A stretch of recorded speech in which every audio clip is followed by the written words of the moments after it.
എല്ലാവർക്കും നിംഷാസ് കിച്ചണിലേക്ക് സ്വാഗതം. ഇന്ന് നമുക്ക് നല്ല ടേസ്റ്റി ആയിട്ടുള്ള സാമ്പാർ പ്രീമിക്സ് എങ്ങനെ ഉണ്ടാക്കിയെടുക്കണേന്ന് നോക്കാം. അപ്പൊ സാമ്പാർ പ്രീമിക്സ് എന്ന് പറയുമ്പോൾ നമുക്ക് പച്ചക്കറികൾ വേവിച്ചിട്ട് ഈ ഒരു സാമ്പാർ പ്രീമിക്സ് മാത്രം അതിലേക്ക് ചേർത്ത് കൊടുത്തു കഴിഞ്ഞാൽ നല്ല രുചികരമായിട്ടുള്ള സാമ്പാർ തയ്യാറാക്കി എടുക്കാം. പരിപ്പ് വേവിച്ചെടുക്കേണ്ട ആവശ്യമില്ല, പുളി പിഴിയണ്ട, അതുപോലെ കടുക്, വറ്റൽമുളക്, കറിവേപ്പില അതുപോലുള്ള കാര്യങ്ങളൊന്നും വറുത്തിടും വേണ്ട. വളരെ എളുപ്പത്തിൽ നമുക്ക് രുചികരമായിട്ടുള്ള സാമ്പാർ നിമിഷ നേരം കൊണ്ട് തന്നെ തയ്യാറാക്കി എടുക്കാവുന്നേ ഉള്ളൂ. അപ്പൊ ഹോസ്റ്റലിൽ താമസിക്കുന്നവർക്ക് അല്ലെങ്കിൽ അതുപോലുള്ളവർക്കൊക്കെ കുക്ക് ചെയ്യാനുള്ള ഓപ്ഷൻ ഉണ്ടെന്നുണ്ടെങ്കിൽ ഉണ്ടാക്കി എടുത്ത് കൊണ്ടുപോകാവുന്ന ഒരു അടിപൊളിയായിട്ടുള്ള ഒരു റെസിപ്പി തന്നെയാണ് ഇത്. അതുപോലെ ട്രാവൽ ചെയ്യുന്ന സമയത്താണെന്നുണ്ടെങ്കിൽ കുക്ക് ചെയ്യാനുള്ള ഓപ്ഷൻ ഉണ്ടെന്നുണ്ടെങ്കിൽ നമുക്കിത് കൊണ്ടുപോയി കഴിഞ്ഞാൽ വളരെ എളുപ്പത്തിൽ നമുക്ക് സാമ്പാർ അതുപോലുള്ള കാര്യങ്ങളൊക്കെ തയ്യാറാക്കി എടുക്കാൻ പറ്റും. അതുപോലെ വർക്കിംഗ് ആയിട്ടുള്ള ലേഡീസിനൊക്കെ സംബന്ധിച്ച് ഇത് ഉണ്ടാക്കി വെച്ച് കഴിഞ്ഞിട്ടുണ്ടെങ്കിൽ രാവിലെ പെട്ടെന്ന് രുചികരമായിട്ടുള്ള സാമ്പാറൊക്കെ തയ്യാറാക്കി എടുക്കാം. പിന്നെ നമ്മുടെ വീട്ടിലിപ്പോൾ ഒരു ഗസ്റ്റ് പെട്ടെന്ന് വന്നു, അങ്ങനത്തെ ഒരു സിറ്റുവേഷനിലാണെന്നുണ്ടെങ്കിലും നമുക്ക് എളുപ്പത്തിൽ തയ്യാറാക്കി എടുക്കാവുന്നതുള്ളൂ കേട്ടോ. അപ്പൊ നമുക്ക് എങ്ങനെയാണ് ഈ ഒരു സാമ്പാർ പ്രീമിക്സ് ഉണ്ടാക്കി എടുക്കണേന്ന് നോക്കിയാലോ. അപ്പൊ ഇനി നമുക്ക് ഈ സാമ്പാർ പ്രീമിക്സ് ഉണ്ടാക്കാൻ വേണ്ടിയിട്ട് തുടങ്ങാം. അതിന് വേണ്ടിയിട്ട് ഞാനിവിടെ തൂരപ്പരിപ്പ് എടുത്തിട്ടുണ്ട്. തൂരപ്പരിപ്പാണ് മെയിനായിട്ട് നമുക്ക് ഇതിലേക്ക് ആവശ്യം. ഏറ്റവും കൂടുതൽ നമ്മൾ അതാണ് ചേർക്കുക കേട്ടോ. പിന്നെ കടലപ്പരിപ്പ്, പൊട്ടുകടല, മുഴുവനോട് കൂടിയ മല്ലി, മുഴുവനോട് കൂടിയ മുളക്, ഇതിപ്പോൾ കാശ്മീരി ഉണക്കമുളകാണ്. ഇതൊരു കളറും എരിവും കൂടെ കിട്ടാൻ വേണ്ടിയിട്ടാണ് എടുത്തിരിക്കുന്നത്. കറിവേപ്പില, ഉപ്പ്, പിന്നെ ഡെസിക്കേറ്റഡ് കോക്കനട്ട് അല്ലെങ്കിൽ ഡ്രൈഡ് കോക്കനട്ട് എന്നൊക്കെ പറയില്ലേ, അതെടുത്തിട്ടുണ്ട്. ശർക്കര പൊടിച്ചത്, ഉഴുന്ന്, മുഴുവനോട് കൂടിയ ഉഴുന്ന്, കോൽപ്പുളി അല്ലെങ്കിൽ സാമ്പാർ പുളി എന്നൊക്കെ പറയുന്ന സംഭവം, പിന്നെ ഉലുവ, കടുക്, മഞ്ഞൾപ്പൊടി, കായപ്പൊടി. ഇത്ര കാര്യങ്ങളാണ് ഞാൻ ഇതിന് വേണ്ടിയിട്ട് എടുത്തിരിക്കുന്നത്. അപ്പം ഇനിയിപ്പോൾ നമുക്ക് തുടങ്ങിയാലോ. ഞാനിവിടെ ഒരു കടായി ചൂടാക്കാൻ വേണ്ടിയിട്ട് വെച്ചിട്ടുണ്ട്. ഇത് ചൂടായിട്ട് വരുമ്പോൾ നമുക്കിതിലേക്ക് തൂരപ്പരിപ്പ് ഇട്ട് കൊടുക്കാം. ഇത് 1 കപ്പ് അളവിൽ തൂരപ്പരിപ്പാണ്. 250 ml കപ്പിൽ 1 കപ്പ്. അപ്പോൾ ഇതിലേക്ക് വേണ്ട എല്ലാ ചേരുവകളും എടുക്കുമ്പോൾ നന്നായിട്ട് കഴുകി ഉണക്കിയതിന് ശേഷം എടുക്കാം കേട്ടോ. ഇത് നമുക്കൊന്ന് റോസ്റ്റ് ചെയ്തെടുക്കണം. ഇതിലേക്ക് വേണ്ട എല്ലാ ചേരുവകളും നമ്മൾ ഓരോന്നും സെപ്പറേറ്റ് ആണ് റോസ്റ്റ് ചെയ്തെടുക്കുന്നത്. കാരണം ഇതിൻ്റെ ഓരോന്നും റോസ്റ്റ് ആയിട്ട് വരുന്ന ആ ഒരു സമയം എന്ന് പറയുന്നത് വ്യത്യസ്തമായിരിക്കും. അപ്പോൾ കരിഞ്ഞു പോകരുത്. ഫ്ലെയിം കുറച്ച് വെച്ചിട്ട് പക്ഷേ നന്നായിട്ട് റോസ്റ്റ് ആയിട്ട് വരണം. അപ്പോഴായിരിക്കും നന്നായിട്ട് വരും. കരിഞ്ഞു പോയി കഴിഞ്ഞാൽ പിന്നെ നമ്മുടെ സാമ്പാറിനൊരു കരിഞ്ഞ ടേസ്റ്റൊക്കെ വരും. അപ്പോൾ ഇളക്കിക്കൊണ്ടിരിക്കുക കേട്ടോ. ഇതിപ്പോൾ കണ്ടോ ആവശ്യത്തിന് തന്നെ ഒന്ന് റോസ്റ്റ് ആയിട്ട് വന്നിട്ടുണ്ട് കേട്ടോ. ഇതുപോലെ ചെറുതായിട്ടൊന്ന് കളറ് മാറി വരണം. ഇനി നമുക്കൊരു പ്ലേറ്റിലേക്ക് മാറ്റാം. ഇതിലേക്ക് ഇട്ട് കൊടുക്കാം. ഇനി സെയിം കടായിലേക്ക് തന്നെ 1 കപ്പ് അളവിൽ മുഴുവനോട് കൂടിയ മല്ലി നമ്മൾ പരിപ്പൊക്കെ വറുത്തെടുത്ത പോലെ തന്നെ നന്നായിട്ടൊന്ന് വറുത്തെടുക്കുക. സാമ്പാർ എന്ന് പറയുമ്പോൾ മല്ലി അത്യാവശ്യം വേണമല്ലോ. ഇപ്പോൾ കണ്ടോ മല്ലിയും കറക്റ്റായിട്ട് റോസ്റ്റായിട്ട് വന്നിട്ടുണ്ട്. നമ്മളിത് ഉണ്ടാക്കുമ്പോഴേ എണ്ണയൊന്നും ഉപയോഗിക്കില്ല കേട്ടോ. എണ്ണ ഉപയോഗിച്ച് കഴിഞ്ഞാൽ പെട്ടെന്ന് കേടാവാനുള്ള ഒരു സാധ്യത കൂടുതലാണ്. ഇതിപ്പോൾ കുറേ നാൾ നമ്മൾ എടുത്തു വയ്ക്കാൻ വേണ്ടിയിട്ടല്ലേ ഉണ്ടാക്കണത്. ഇപ്പം നമ്മുടെ മല്ലിയും റെഡി ആയിട്ടുണ്ട്. ഇതും നമുക്ക് ഈ ഒരു പ്ലേറ്റിലേക്ക് ഇട്ട് കൊടുക്കാം. ഇനി ഉഴുന്നാണ് കേട്ടോ. ഉഴുന്ന് 1/3 കപ്പ്. ഇത് മുഴുവനോട് കൂടി ഉഴുന്നാണ്. ഇത് നമുക്കൊന്ന് റോസ്റ്റ് ചെയ്തെടുക്കാം. ഇപ്പോൾ കണ്ടോ ഉഴുന്നൊന്ന് കളറ് മാറി വന്നിട്ടുണ്ട്. നല്ലൊരു മൂത്തൊരു മണവും വരുന്നുണ്ട്. ഇത് മതി. ഇത് നമുക്ക് ഈ ഒരു പ്ലേറ്റിലേക്ക് ഇട്ട് കൊടുക്കാം. ഇനി 1/3 കപ്പ് കടലപ്പരിപ്പാണ് ഇതിലേക്ക് ഇടുന്നത്. ഇത് നമുക്കൊന്ന് റോസ്റ്റ് ചെയ്തെടുക്കാം. റെഡി ആയിട്ട് വന്നിട്ടുണ്ട്. ഇത് ക്രിസ്പി ആയിട്ട് വരണം. ആ ഒരു രീതിയിലാണ് നമ്മളിതെല്ലാം റോസ്റ്റ് ചെയ്തെടുക്കേണ്ടത്. അതുപോലെ ചെറുതായിട്ട് ഇതുപോലെ കളർ മാറി വരണം. ഇത് നമുക്ക് ഈ ഒരു പാത്രത്തിലേക്ക് ഇട്ട് കൊടുക്കാം.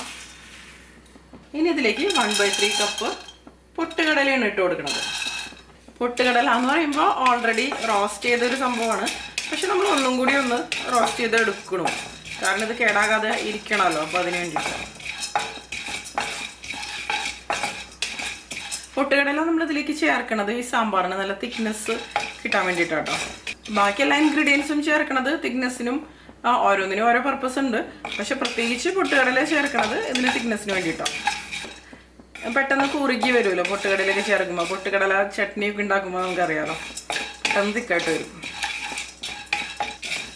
ഇത് മതി. പൊട്ടുകടല ഒരുപാട് അങ്ങോട്ട് ആക്കേണ്ട ആവശ്യമില്ല. ഇത് നമുക്ക് ഈ ഒരു പ്ലേറ്റിലേക്ക് ഇട്ടു. ഇനി ഇതിലേക്ക് നമുക്ക് ചേർക്കേണ്ടത് ഡെസിക്കേറ്റഡ് കോക്കനട്ട് ആണ്. ഇത് നമുക്കിതുപോലെ വാങ്ങിക്കാൻ കിട്ടും. അപ്പോൾ ഡെസിക്കേറ്റഡ് കോക്കനറ്റ് ആകുമ്പോൾ ഇതിലൊരു വാട്ടർ കണ്ടൻറ്റ് കാര്യങ്ങളൊന്നും ഉണ്ടാവില്ല. അപ്പോൾ അതുകൊണ്ടാണ് നമ്മൾ ഇത് ചേർക്കുന്നത്. 1/2 കപ്പ് അളവിലാണ് ഡെസിക്കേറ്റഡ് കോക്കനറ്റ് ഞാൻ ഇതിലേക്ക് ചേർക്കുന്നത്. ഡെസിക്കേറ്റഡ് കോക്കനറ്റ് പൊടി പോലെയും കിട്ടും, അതുപോലെ ഇതുപോലെ കുറച്ച് വലിയ കഷ്ണങ്ങൾ പോലെ അങ്ങനെയാണ് കിട്ടും. ഏതാണെങ്കിലും കുഴപ്പമൊന്നുമില്ല. എന്തായാലും നമുക്ക് പൊടിച്ചെടുക്കേണ്ടതല്ലേ. ഇത് പെട്ടെന്ന് റെഡി ആയിട്ട് വരും. ഇപ്പോൾ ഇതേ നമ്മുടെ ഡെസിക്കേറ്റഡ് കോക്കനറ്റും റെഡി ആയിട്ടുണ്ട്. ഇത് നമുക്ക് ഇതിലേക്ക് ഇട്ട് കൊടുക്കാം. നമ്മൾ എടുത്തു വെച്ച എല്ലാ ഇൻഗ്രീഡിയൻസും നമുക്ക് പൊടിച്ചെടുക്കാനുള്ളതല്ല കേട്ടോ. പിന്നെ ഇതിനാവശ്യം ഉലുവയാണ് കേട്ടോ. സാമ്പാർ എന്ന് പറയുമ്പോൾ ഉലുവയുടെ നല്ലൊരു ഫ്ലേവർ, നല്ല ടേസ്റ്റ് തന്നെ കൊടുക്കും. ഞാൻ 1 ടേബിൾ സ്പൂൺ അളവിൽ ഉലുവ എടുത്തിട്ടുണ്ട്.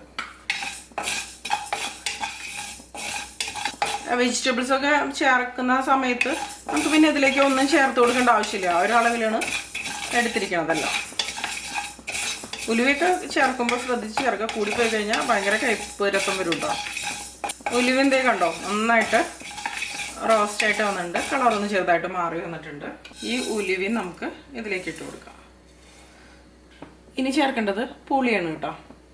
അപ്പോൾ പുളി ഇതുപോലൊരു നാരങ്ങ വലിപ്പത്തിൽ, ഒരു കുറച്ച് വലിയ നാരങ്ങയുടെ വലിപ്പത്തിലുള്ള പുളിയാണ് ഞാൻ എടുത്തിരിക്കുന്നത്. അപ്പോൾ പുളിയിൽ കുരുവൊക്കെ ഉണ്ടെന്നുണ്ടെങ്കിൽ അതൊന്ന് മാറ്റിക്കളയാം കേട്ടോ. കുരുവോ തൊലിയോ അതുപോലുള്ള ഭാഗങ്ങളൊക്കെ ഒന്ന് മാറ്റിക്കളയാം. എന്നിട്ട് ഇതുപോലെ ഒന്ന് ചെറിയ കഷ്ണങ്ങളാക്കി ഇട്ട് കൊടുക്കാം. അപ്പോൾ എളുപ്പത്തിലൊന്ന് റോസ്റ്റായിട്ട് വരാൻ വേണ്ടിയിട്ടാണ്. ഇത് നമുക്ക് ഇതുപോലെ ഒന്ന് റോസ്റ്റ് ചെയ്തെടുക്കാം കേട്ടോ. ഒന്ന് ഡ്രൈ ആയിട്ട് വരണം. പൊടിഞ്ഞ് വരണ ഒരു രീതിയിലേക്ക് വരണം പുളി കണ്ടോ. ഇതുപോലെ ഇതിൻ്റെ വാട്ടർ കണ്ടൻറ്റൊക്കെ ഒന്ന് പോയിട്ട് ഒന്ന് ഡ്രൈ ആയിട്ട് വന്നിട്ടുണ്ട്. ഇത് മതി. പുളി നമുക്ക് ഇതിലേക്ക് ഇട്ട് കൊടുക്കാം. പിന്നെ വേണ്ടത് ഉണക്കമുളകാണ്.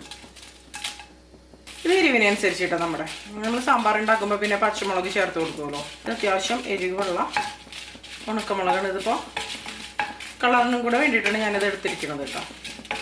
ഇതൊന്ന് ഡ്രൈ റോസ്റ്റ് ചെയ്തെടുക്കാം. ഞാൻ 8 കാശ്മീരി ഉണക്കമുളകാണ് ഇതിന് വേണ്ടിയിട്ട് എടുത്തിരിക്കുന്നത്. നമ്മുടെ എരിവിനനുസരിച്ച് നമുക്ക് എടുക്കാം കേട്ടോ. ഇപ്പോൾ നമ്മുടെ ഉണക്കമുളകും റെഡി ആയിട്ടുണ്ട്. ഇത് നമുക്ക് പൊടിച്ചെടുക്കാൻ തന്നെയാണ്. ഇതിൽ കൂടെ ചേർക്കാം കേട്ടോ. പിന്നെ നമുക്ക് വേണ്ടത് കടുകാണ് കേട്ടോ. കടുക് ഞാൻ 1/4 കപ്പ് അളവിൽ കടുകാണ് എടുത്തിരിക്കുന്നത്. ഇനി ചേർക്കണ ചേരുവകളൊന്നും നമുക്ക് പൊടിച്ചെടുക്കാനുള്ളതല്ല കേട്ടോ. അപ്പോൾ ആ കടുക് നമ്മൾ എണ്ണയൊന്നും ഒഴിക്കാതെയാണ് ഒന്ന് പൊട്ടിച്ചെടുക്കണത്. ഇത് ഇപ്പോൾ ചൂടായിട്ടുള്ള ഒരു പാനിലേക്ക് ഇട്ട് കൊടുക്കുമ്പോൾ പൊട്ടി വരുമല്ലോ. നന്നായിട്ട് കടുകൊന്ന് പൊട്ടി വരട്ടെ. കടുക് കണ്ടു ഇതുപോലെ നന്നായിട്ട് പൊട്ടി വരുന്നുണ്ട്.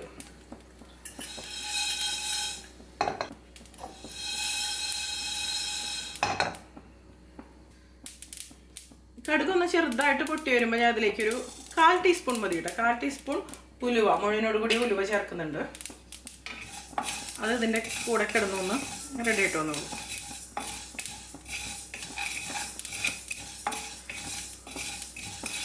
ഇപ്പോൾ കണ്ടോ കടുക് നന്നായിട്ട് പൊട്ടി വന്നിട്ടുണ്ട്. നമുക്ക് ഈ ഒരു പാത്രത്തിലേക്ക് ഇട്ട് കൊടുക്കാം.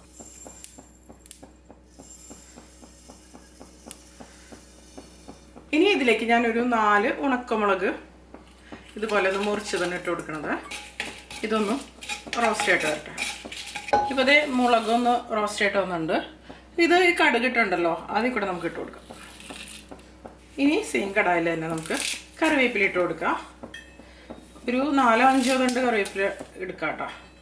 ഞാനൊരു 5 തണ്ട് വലിയ തണ്ട് കറിവേപ്പില എടുത്തിട്ടുണ്ട്. എടുക്കുമ്പോൾ നല്ല ഫ്രഷ് ആയിട്ടുള്ള കറിവേപ്പില എടുക്കാം. ഇനി ഇതൊന്ന് റോസ്റ്റ് ചെയ്തെടുക്കാം. ഇതിൻ്റെ ഒരു വാട്ടർ കണ്ടൻറ്റ് പോയിട്ട് നല്ല ക്രിസ്പി ആയിട്ട് വരണം.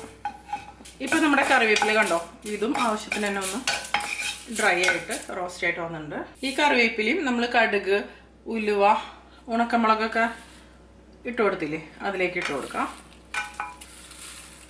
ഇനിയിപ്പോൾ ഞാൻ ഫ്ലെയിം ഓഫ് ചെയ്ത് കൊടുത്തിട്ടുണ്ട്. ഇത് നമുക്ക് മാറ്റി വയ്ക്കാം.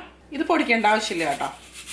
കടുക്, 1/4 ടീസ്പൂൺ ഉലുവ, ഉണക്കമുളക് മുറിച്ചിട്ട് കൊടുത്തില്ലേ അത് കറിവേപ്പില, അത് മാറ്റി വയ്ക്കുക. അത് പൊടിക്കേണ്ട ആവശ്യമില്ല. അപ്പോൾ അതേ നമ്മൾ ആദ്യം റോസ്റ്റ് ചെയ്തെടുത്ത ഈ ഐറ്റംസ് എല്ലാം തണുത്ത് വന്നിട്ടുണ്ട് കേട്ടോ.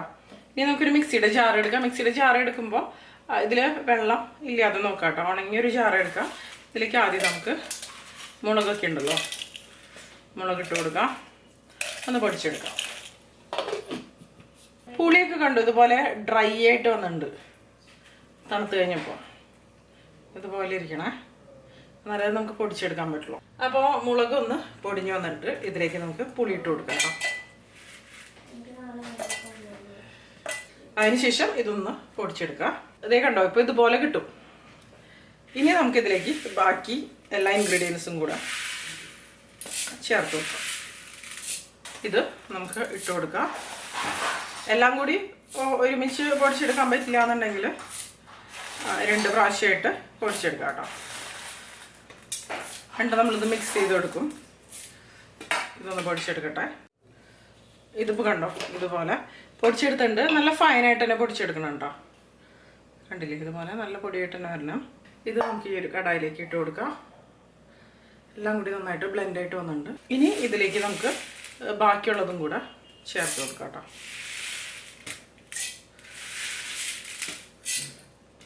ഇതും കൂടി ഞാനൊന്ന് പൊടിച്ചെടുക്കട്ടെ. അത് നമുക്ക് തുറന്ന് നോക്കാം. അപ്പോൾ ഇത് നന്നായിട്ട് പൊടിഞ്ഞു വന്നിട്ടുണ്ട്. ഇതിലേക്ക് ഇട്ട് കൊടുക്കാം. ഇതിനെ നമുക്ക് ഇതുപോലെ ഒന്ന് മിക്സ് ചെയ്ത് കൊടുക്കാം. ഇതിലേക്ക് നമുക്ക് കുറച്ച് കാര്യങ്ങളും കൂടി ചേർത്ത് കൊടുക്കാനുണ്ട്. അപ്പോൾ മഞ്ഞൾപ്പൊടി 2 ടേബിൾ സ്പൂൺ അളവിലാണ് ചേർക്കുന്നത്. പിന്നെ ഇത് ശർക്കരയുടെ പൊടിയാണ്. ഇത് 1/3 കപ്പാണ് കേട്ടോ. സാമ്പാർ ഉണ്ടാക്കുമ്പോൾ നമ്മൾ ബാലൻസ് ചെയ്യാൻ വേണ്ടിയിട്ട് ചേർത്ത് കൊടുക്കുമല്ലോ. ആ ഒരു ടേസ്റ്റൊക്കെ നന്നായിട്ട് ബാലൻസ് ആയിട്ട് ഒരു ശർക്കര ചേർക്കുമ്പോൾ. പിന്നെ കായാണ് നമുക്കിതിലേക്ക് ചേർത്ത് കൊടുക്കേണ്ടത്. ഞാനിപ്പോൾ കായത്തിൻ്റെ പൊടിയാണ് ചേർക്കുന്നത്. അല്ലെങ്കിൽ നിങ്ങൾക്ക് കട്ടിക്കായ ഉണ്ടല്ലോ, അത് റോസ്റ്റ് ചെയ്തതിന് ശേഷം പൊടിച്ചിട്ട് അങ്ങനെയാണെങ്കിലും ചേർക്കാം കേട്ടോ.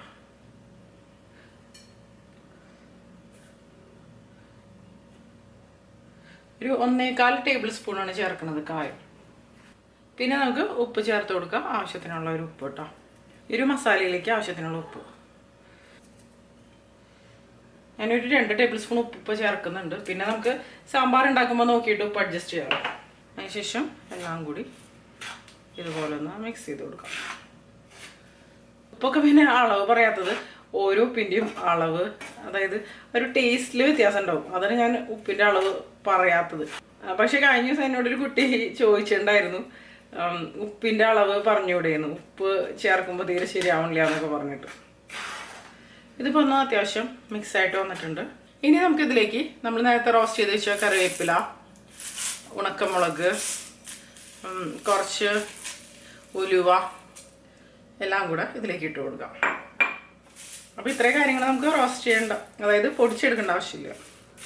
ഇതിൽ ചേർത്ത് കൊടുത്താൽ മതി. ഇതുപോലെ എന്നിട്ടൊന്ന് മിക്സ് ചെയ്ത് കൊടുക്കും. ഇനിയിപ്പോൾ ഞാൻ ഫ്ലെയിം ഓൺ ചെയ്ത് കൊടുത്തിട്ടുണ്ട്. എല്ലാം കൂടി നമുക്കൊന്ന് ഇതുപോലെ ഒന്ന് മിക്സ് ചെയ്ത് കൊടുക്കാം. ഒരു 2 മിനിറ്റോളം സമയം ഒന്ന് മിക്സ് ചെയ്തെടുത്താൽ മതി കേട്ടോ. ഒന്ന് ചൂടായിട്ട് വരിക എല്ലാം കൂടെ, അത്രയും മതി. എന്തെങ്കിലും കട്ടകളൊക്കെ പോലെ കിടക്കുന്നുണ്ടെങ്കിൽ ഒന്ന് ഇതുപോലെ ഒന്ന് മാറ്റിയെടുക്കാം. അത്യാവശ്യം ക്വാണ്ടിറ്റി ഉണ്ട്, നമ്മൾ ഇത്ര ഉണ്ടാക്കിയെടുത്താൽ. ഇത് നമുക്ക് കുറേ നാൾ കേടുകൂടാതെ സൂക്ഷിച്ച് വയ്ക്കാൻ പറ്റും. ഇതിപ്പോൾ പുറത്ത് വയ്ക്കണമെങ്കിൽ, അതായത് നന്നായിട്ട് തണുത്തതിന് ശേഷം ഒരു ഗ്ലാസ് ജാറിലാക്കിയിട്ട് പുറത്ത് വയ്ക്കണമെങ്കിൽ നമുക്ക് 1 മാസം വരെ നമുക്കിതിന് ഷെൽഫ് ലൈഫ് ഉണ്ട്. നമ്മളിതിലേക്ക് എണ്ണയൊന്നും ചേർത്തിട്ടില്ല. അതുപോലെ എടുക്കുമ്പോൾ സ്പൂണോ എന്താണെന്നുണ്ടെങ്കിലും നനവൊന്നും ഇല്ലാത്തത് എടുത്ത് ഉപയോഗിക്കാം കേട്ടോ. അതുപോലെ 2-3 കുപ്പികളിലായിട്ട് സൂക്ഷിച്ച് വയ്ക്കുന്നതായിരിക്കും ഒന്നും കൂടി നന്നായിട്ട് വരാം. പിന്നെ ഫ്രിഡ്ജിൽ വെക്കണമെങ്കിൽ നിങ്ങൾക്കിതൊരു 3 മാസമൊക്കെ വരെ കേടുകൂടാതെ സൂക്ഷിക്കാൻ പറ്റും. ഇപ്പോൾ കണ്ടു, ഇത് കറക്റ്റായിട്ട് റോസ്റ്റായിട്ട് വന്നിട്ടുണ്ട്. ഞാൻ ഫ്ലെയിം ഓഫ് ചെയ്ത് കൊടുത്തിട്ടുണ്ട് കേട്ടോ. ഇത് നന്നായിട്ടൊന്ന് തണുത്ത് വരട്ടെ. തണുത്തതിന് ശേഷം നമുക്കൊരു എയർ ടൈറ്റ് കണ്ടെയ്നറിലേക്ക് മാറ്റാം. അപ്പോൾ ഇത് നമ്മുടെ സാമ്പാർ പ്രീമിക്സ് തണുത്തതിന് ശേഷം ഞാനിവിടെ ഒരു ഗ്ലാസ് ജാറിലേക്ക് മാറ്റിയിട്ടുണ്ട്. പിന്നെ ഇത് ഞാനിവിടെ കുറച്ച് എടുത്തിട്ടുണ്ട്. ഇത് ഉപയോഗിച്ചിട്ട് നമുക്ക് സാമ്പാർ എങ്ങനെ ഉണ്ടാക്കണമെന്ന് നോക്കാം. 1/2 കപ്പ് അളവിലാണ് ഞാൻ ഈ ഒരു സാമ്പാർ പ്രീമിക്സ് എടുത്തിരിക്കുന്നത് കേട്ടോ. ഇത് നമുക്ക് ഈ ഒരു പാത്രത്തിലേക്ക് ഇട്ട് കൊടുക്കാം. അതിനുശേഷം ഇതിലേക്ക് ആവശ്യത്തിനുള്ള വെള്ളം ഒഴിക്കുക. വെള്ളം കുറച്ച് അധികം വേണ്ടി വരും, കാരണം ഇത് കുറുകി വരും. ഇതുപോലെ ഒന്ന് നമുക്ക് മിക്സ് ചെയ്ത് കൊടുക്കാം. സാധാരണ വെള്ളം തന്നെയാണ് കേട്ടോ, റൂം ടെമ്പറേച്ചറിലുള്ള വെള്ളം തന്നെ ഞാൻ എടുത്തിരിക്കുന്നത്. കണ്ടോ, ഇപ്പോൾ ഇതുപോലെ മിക്സ് ചെയ്തെടുത്തിട്ടുണ്ട്. ഇനി നമുക്ക് സാമ്പാർ ഉണ്ടാക്കാൻ തുടങ്ങാം. പിന്നെ ഞാനിവിടെ ഇതിന് വേണ്ടിയിട്ട് കുറച്ച് വെജിറ്റബിൾസ് എടുത്തിട്ടുണ്ട്. നമുക്ക് എന്ത് വെജിറ്റബിൾസാണ് ആവശ്യം എന്ന് വെച്ചാൽ അതൊക്കെ എടുക്കാം. ഒന്നില്ലെന്നുണ്ടെങ്കിലും നമ്മൾ പല രീതിയിൽ സാമ്പാർ ഉണ്ടാക്കാറുണ്ടല്ലോ. ഉള്ളി മാത്രം ഉപയോഗിച്ചിട്ട് സാമ്പാർ ഉണ്ടാക്കാറുണ്ട്, അല്ലെങ്കിൽ വെണ്ടയ്ക്ക മാത്രം ഉപയോഗിച്ചിട്ട് സാമ്പാർ ഉണ്ടാക്കാറുണ്ട്, അല്ലെങ്കിൽ എല്ലാ വെജിറ്റബിൾസും കൂടെ മിക്സ് ചെയ്തിട്ട് ഉണ്ടാക്കാറുണ്ട്. അപ്പോൾ എങ്ങനെയാണ് വേണ്ടതെന്ന് വെച്ചാൽ നമുക്ക് ഉണ്ടാക്കാം കേട്ടോ. അല്ലെങ്കിൽ ഈസി ആയിട്ടുള്ള രീതിയിൽ തക്കാളി, സവാള, അങ്ങനെയൊക്കെ മാത്രമായിട്ട് നമ്മൾ എളുപ്പത്തിലൊക്കെ ഉണ്ടാക്കുമല്ലോ, പെട്ടെന്ന് തട്ടിക്കൂട്ട് സാമ്പാർ എന്നുള്ള രീതിയിൽ. അപ്പോൾ ഞാനിപ്പോൾ ഇവിടെ എടുത്തിരിക്കുന്നത് തക്കാളി എടുത്തിട്ട്, കുറച്ച് ചെറിയുള്ളി, മുരിങ്ങക്കായ, ഉരുളക്കിഴങ്ങ്, കായ, വെണ്ടക്കായ, ക്യാരറ്റ്, ഇത്രയാണ് എടുത്തിരിക്കുന്നത്. അപ്പോൾ എങ്ങനെ ഉണ്ടാക്കണമെന്ന് നോക്കാം. ഞാനിവിടെ ഒരു കടായി എടുത്തിട്ടുണ്ട് ഇത് ഉണ്ടാക്കാൻ വേണ്ടിയിട്ട്. ഇതിലേക്ക് നമുക്കൊരു 2 ടേബിൾ സ്പൂൺ വെളിച്ചെണ്ണ ഒഴിച്ച് കൊടുക്കാം. സാമ്പാറൊക്കെ ഉണ്ടാക്കുമ്പോൾ എപ്പോഴും വെളിച്ചെണ്ണ ഉപയോഗിക്കാം, അപ്പോഴേക്കും നല്ല നാടൻ ടേസ്റ്റൊക്കെ വരും. ഇനി ഇതിലേക്ക് നമുക്ക് ചേർത്ത് കൊടുക്കേണ്ടത് വെണ്ടക്കായ, അതുപോലെ ഈ പച്ചമുളക് ഇട്ട് കൊടുക്കുന്നുണ്ട്, പിന്നെ ചെറിയുള്ളി. ഇതാദ്യം ഒന്ന് നമുക്കൊന്ന് വഴറ്റിയെടുക്കാം ചെറുതായിട്ടൊന്ന്. നമ്മൾ ഈ ഒരു സാമ്പാർ മിക്സ് തയ്യാറാക്കിയ സമയത്ത് അതിലേക്ക് നമ്മൾ എണ്ണയൊന്നും ഉപയോഗിച്ചിട്ടില്ല, ഒരു ഓയിലും ഉപയോഗിച്ചിട്ടില്ല. ഇപ്പോൾ ആദ്യമായിട്ടാണ് നമ്മൾ എണ്ണ ഉപയോഗിച്ചത് കേട്ടോ. ഒരു 2 മിനിറ്റ് ആദ്യം ഇത് ചേർത്തിട്ടൊന്ന് വഴറ്റുക. അതിനുശേഷം ബാക്കി എല്ലാ വെജിറ്റബിൾസും ഇതിലേക്ക് ഞാൻ ചേർത്ത് കൊടുക്കുകയാണ്. ഞാനിപ്പോൾ അത്യാവശ്യം വെജിറ്റബിൾസ് എടുത്തിട്ടുണ്ട്. ഒരു 5 മിനിറ്റ് എണ്ണയിലിട്ട് നമുക്കിതൊന്ന് ചെറുതായിട്ടൊന്ന് വഴറ്റിയെടുക്കാം കേട്ടോ. ഇപ്പോൾ ഇതുപോലെ ഒന്ന് ചെറുതായിട്ടൊന്ന് വഴന്നു വന്നിട്ടുണ്ട് കേട്ടോ.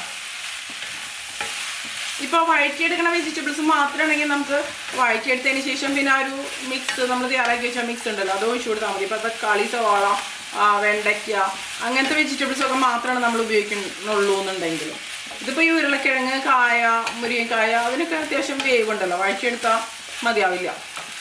അപ്പോൾ ഇനി ഇതിലേക്ക് ഞാൻ കുറച്ച് ഉപ്പ് ചേർത്ത് കൊടുക്കുകയാണ്. ഉപ്പ് നമ്മൾ സാമ്പാർ പ്രീമിക്സിൽ ചേർത്ത് കൊടുത്തിരുന്നു, പക്ഷേ ഈ പച്ചക്കറിക്കുള്ള ഉപ്പാണ് നമ്മളിപ്പോൾ ചേർക്കുന്നത്. നന്നായിട്ടൊന്ന് ഇളക്കി കൊടുക്കാം. ഇനി ഇതിലേക്ക് നമുക്ക് പച്ചക്കറികൾ വേവാൻ ആവശ്യത്തിനുള്ള ഒരു വെള്ളം ഉണ്ടല്ലോ, ഒഴിച്ചു കൊടുക്കാം. എല്ലാം കൂടി ഇരുന്ന് വെന്ത് വരട്ടെ കേട്ടോ. ഞാൻ അടച്ചു വയ്ക്കുകയാണ്. ഇനി നമുക്കിതൊന്ന് തുറന്ന് നോക്കാം. കണ്ടോ, ഈ കഷ്ണങ്ങളൊന്ന് വെന്ത് വന്നിട്ടുണ്ട്. ഇതിലേക്ക് നമ്മൾ നേരത്തെ മിക്സ് ചെയ്ത് വെച്ച ആ ഒരു സാമ്പാർ പ്രീമിക്സ് ഉണ്ടല്ലോ, അത് ഒഴിച്ചു കൊടുക്കാം. കടുകും ഉണക്കമുളകും കറിവേപ്പിലയും എല്ലാം ഉണ്ട് ഇതിൽ. ഇനി നന്നായിട്ട് അങ്ങോട്ട് മിക്സ് ചെയ്ത് കൊടുക്കുക. ഇതിലേക്ക് വേറെ ഒന്നും ചേർക്കേണ്ട ആവശ്യമില്ല. നന്നായിട്ട് തിളയ്ക്കണം ഇതിൽ കിടന്ന്. ഇത് ഒന്നും കൂടി ഒന്ന് കുറുകി വരും, അപ്പോൾ അതിനനുസരിച്ച് ഇതിലേക്ക് ചൂടുവെള്ളം ഒഴിച്ചു കൊടുത്താൽ മതി കേട്ടോ. തിളച്ച് വരട്ടെ. തിളച്ചൊന്ന് കുറുകി വറ്റി വരണം. ഒന്ന് തുറന്നു നോക്കാം നമുക്ക്. ഇത് നന്നായിട്ട് തിളച്ച് വന്നിട്ടുണ്ട് കേട്ടോ. തിളച്ച് വന്നപ്പോഴേ ഇതായി അവസ്ഥ, നന്നായിട്ട് കുറുകി അങ്ങോട്ട് വന്നു. നമുക്കിതിലേക്ക് വെള്ളം നല്ലപോലെ ആഡ് ചെയ്ത് കൊടുക്കണം. ഞാൻ അതിലേക്ക് ചൂടുവെള്ളമാണ് ഒഴിച്ചു കൊടുക്കുന്നത്. കുറച്ചും കൂടി ആ വെള്ളം, അല്ലെങ്കിൽ ഒരുപാട് തിക്കായിട്ട് വന്നാലും ടേസ്റ്റ് ഇല്ല. പക്ഷെ അന്ന് ആവശ്യത്തിനുള്ളൊരു തിക്നെസ് ഇല്ലെങ്കിൽ സാമ്പാർ അത്രയ്ക്ക് നന്നായിട്ട് വരില്ല. ഉപ്പ് കുറച്ച് കുറവാട്ടോ. ഉപ്പ് നമുക്ക് ഇത്രയും കൂടി ചേർത്ത് കൊടുക്കാം. ഒന്നും കൂടി തിളച്ച് വരട്ടെ. ഇനി നമുക്കിതൊന്ന് തുറന്ന് നോക്കാം. അപ്പോൾ അത് നമ്മുടെ നല്ല സാമ്പാർ റെഡി. നല്ല കുറുകിയ ചാറോട് കൂടിയുള്ള സാമ്പാർ റെഡി. ഇത് ഇരിക്കുന്നതോറും ഇതിൻ്റെ ഗ്രേവി തിക്കായിട്ട് വരുന്നുണ്ടോ. ഫ്ലെയിം ഓഫ് ചെയ്ത് കൊടുത്തു. അടിപൊളിയല്ലേ, എളുപ്പമാണ്. അതാണ് ഇതിൻ്റെ ഒരു പ്രത്യേകത. പച്ചക്കറി മാത്രം മുറിക്കേണ്ട ഒരു പണി മാത്രമേ ഉള്ളൂ ഈ ഒരു സാമ്പാർ പ്രീമിക്സ് ഉണ്ടാക്കി വെച്ച് കഴിഞ്ഞാൽ. അപ്പോൾ നമുക്ക് സാമ്പാർ ടേസ്റ്റ് ചെയ്യണ്ടേ. അപ്പോൾ അതിന് വേണ്ടിയിട്ട് ഞാൻ 2 ഇഡ്ഡലി വെച്ച് കൊടുക്കുന്നുണ്ട്. അതിലേക്ക് നമുക്ക് നമ്മുടെ സാമ്പാർ ഒഴിച്ച് കൊടുക്കാം.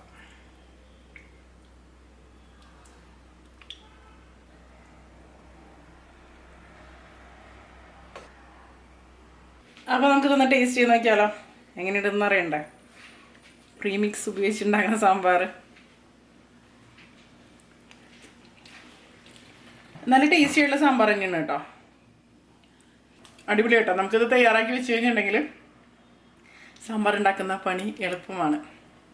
ഞാൻ മുന്നൊക്കെ സാമ്പാർ പൊടിയായിരുന്നു ഉണ്ടാക്കി വെക്കാറ്. ഇപ്പോൾ ഇതുപോലെ സാമ്പാർ പ്രീമിക്സ് ഉണ്ടാക്കണം. അപ്പോൾ ഒന്നും കൂടി എളുപ്പമാണല്ലോ. അപ്പോൾ ഈ ഒരു വീഡിയോ നിങ്ങൾക്ക് ഇഷ്ടപ്പെട്ടുന്നുണ്ടെങ്കിൽ ഈ ഒരു വീഡിയോനെ കുറിച്ചുള്ള നിങ്ങളുടെ അഭിപ്രായങ്ങൾ തീർച്ചയായിട്ടും വീഡിയോയുടെ താഴെ നിന്ന് കമൻറ്റ് ചെയ്യുക. അപ്പോൾ ഇതിൽ നല്ലൊരു അടിപൊളി റെസിപ്പിയായിട്ട് നമുക്ക് വീണ്ടും കാണാം.